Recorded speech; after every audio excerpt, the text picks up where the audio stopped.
Vou começar um estudo hoje, para mim, o livro mais emocionante da Bíblia. E eu gostaria que o Espírito Santo de Deus tocasse seu coração e que você aprendesse. Se você tiver oportunidade, anota aí alguma coisa que você achar interessante, porque a partir de hoje eu vou te dar um estudo. E vai ser em doses homeopáticas, né? Porque nós não temos o tempo necessário para ministrar um estudo pela rádio. Então, de 8 a 10 minutos, eu vou falar com vocês um pouquinho a respeito do Apocalipse. Então, vamos começar. Como eu já disse, tem duas razões que eu faço do Apocalipse o livro mais emocionante da Bíblia. Primeiro, a primeira razão é que ele mostra o esplendor e a glória de Jesus Cristo. Ele veio, sim, como Messias sofredor, muitos o rejeitaram, seu povo o rejeitou, não era isso que eles esperavam, porque eles queriam alguém que os libertasse, mas para nós ele veio no esplendor da sua glória. E a segunda razão é que ele vai voltar, e agora sim, ele virá em plena glória.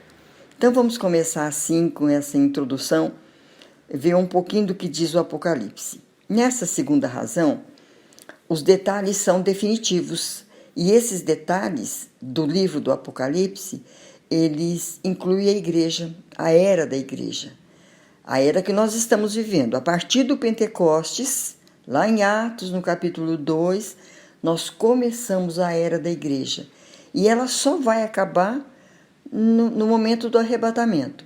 Então o Apocalipse trata disso, desse tempo, e trata também dos 7 anos da tribulação, do glorioso retorno de Jesus, do reino milenar, fala do céu e fala muito mais a respeito do futuro. Então por isso ele se torna um livro muito importante, e sem esse livro muitas profecias não seriam compreendidas. O livro do Apocalipse, ele arremata tudo. E nesse arrematar, ele traz validade para tudo que nós já aprendemos até agora. Sobre Jesus Cristo, sobre a igreja, sobre os profetas, sobre os sacerdotes, tudo culmina no livro do Apocalipse. E nós temos visto isso nos nossos dias, um ataque satânico quanto à credibilidade desse livro. Nós cremos que toda a Bíblia é nossa regra, a gente sabe até de cor, né? É a nossa regra de fé e prática. Mas nós mesmos, nós que temos a Bíblia como essa regra de fé e prática, a gente diz constantemente que não entende o Apocalipse. Então nós nos vemos desmotivados de ler o Apocalipse. Mas o mesmo Espírito Santo que inspirou a palavra inteira foi o mesmo que trouxe a palavra para João. Então não tem diferença. Então nós precisamos olhar o livro do Apocalipse como um livro da palavra de Deus pronto para o nosso entendimento. Lá nos séculos terceiro, no quarto séculos, eles consideravam o livro como alegórico ou simbólico, e não é isso. Toda a palavra de Deus ela é literal. Toda a Bíblia. Olha o que nos diz o versículo 3 do primeiro capítulo de Apocalipse. Apocalipse, capítulo 1, versículo 3.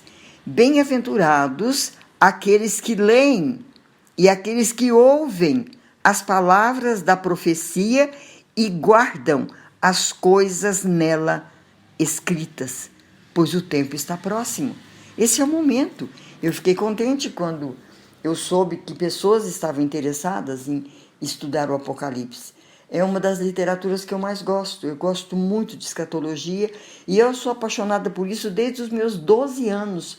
Quando eu ouvia falar que Jesus Cristo ia voltar, eu nunca perdi o foco da volta de Jesus. E o Apocalipse vai me dar tudo isso que eu preciso de saber. E é por isso que nós estamos assim, eu particularmente, tão emocionada em poder repartir com vocês.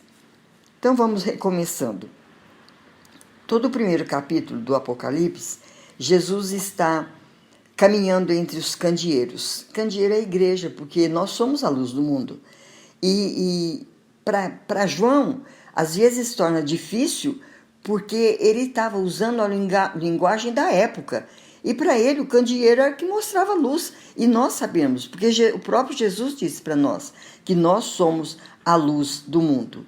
E aqui, como candeeiro, nós encontramos a grande comissão da igreja, que é ide pregar o evangelho a toda criatura. Nós somos a igreja de Jesus Cristo. Nós somos o templo do Espírito Santo. Então é para nós essa comissão. E o esboço do livro todo, hoje eu quero dar só um apanhado geral. O esboço do livro todo está no versículo 19 do mesmo capítulo 1. Diz assim: escreve, pois, as coisas que viste, e as coisas que são, e as que hão de acontecer depois dessas. Olha como é claro o versículo. Escreve, pois, as coisas que viste. Está no passado. E as coisas que são, é o presente. E as coisas que hão de acontecer depois dessas, é o futuro. Então vamos nas coisas que vistes.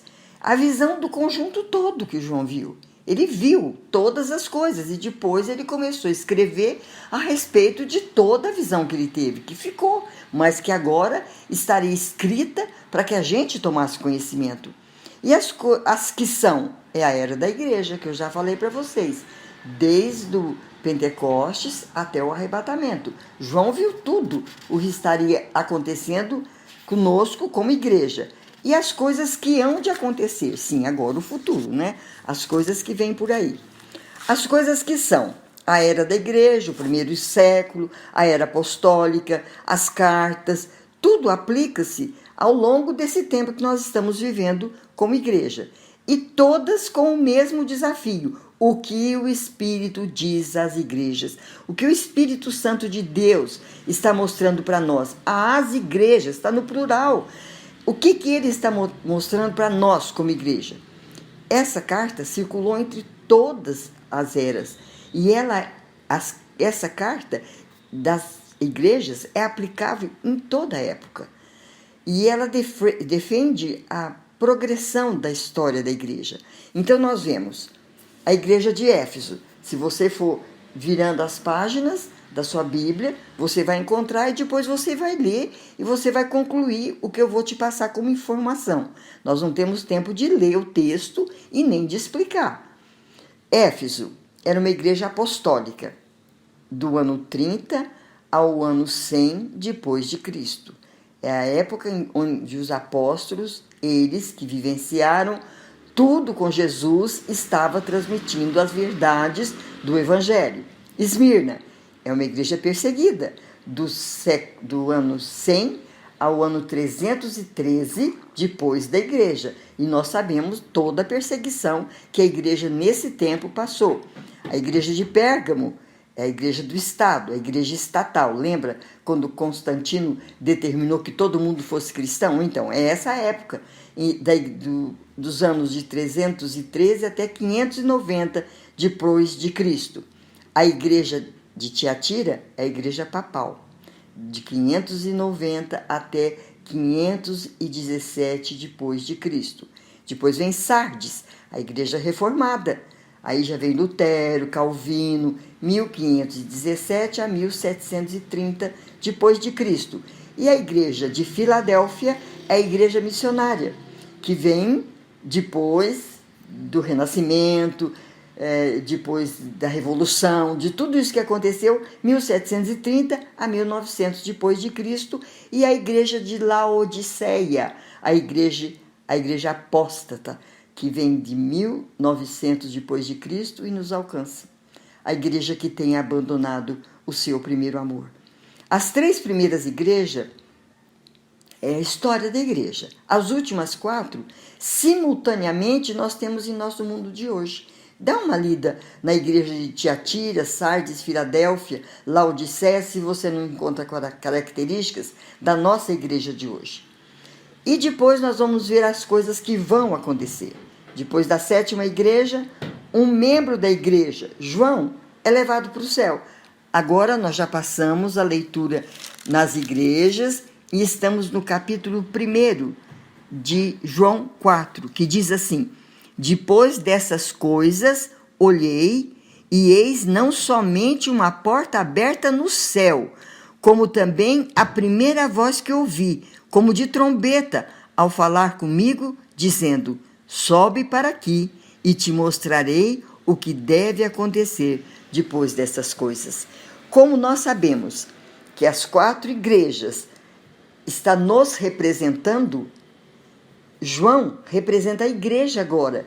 E Jesus diz para João: sobe aqui. Isso é arrebatamento. Sobe aqui, João, e eu vou te mostrar o que vai acontecer depois do arrebatamento. Eu ouço assim: sobe aqui, igreja triunfante.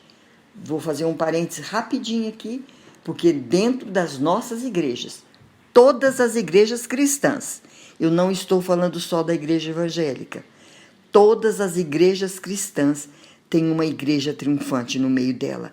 Todos os que confessam o senhorio de Jesus.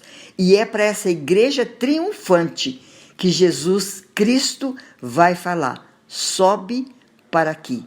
A igreja militante são todas as pessoas que estão nas igrejas. Eu preciso de parar por aqui, porque eu já passei do meu tempo, tá? Amanhã eu continuo, volto um pouquinho, falo das coisas que hão de acontecer, falo um pouquinho do arrebatamento, falo um pouquinho da destruição da Babilônia, do grande trono branco e da eternidade. A gente vai de pouquinho em pouquinho, a gente chega lá, tá bom?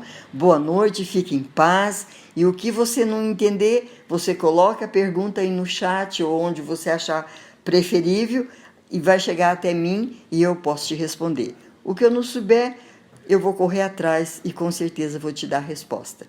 Fique em paz, tenha uma noite de descanso e uma semana de vitória, em nome de Jesus Cristo. Amém.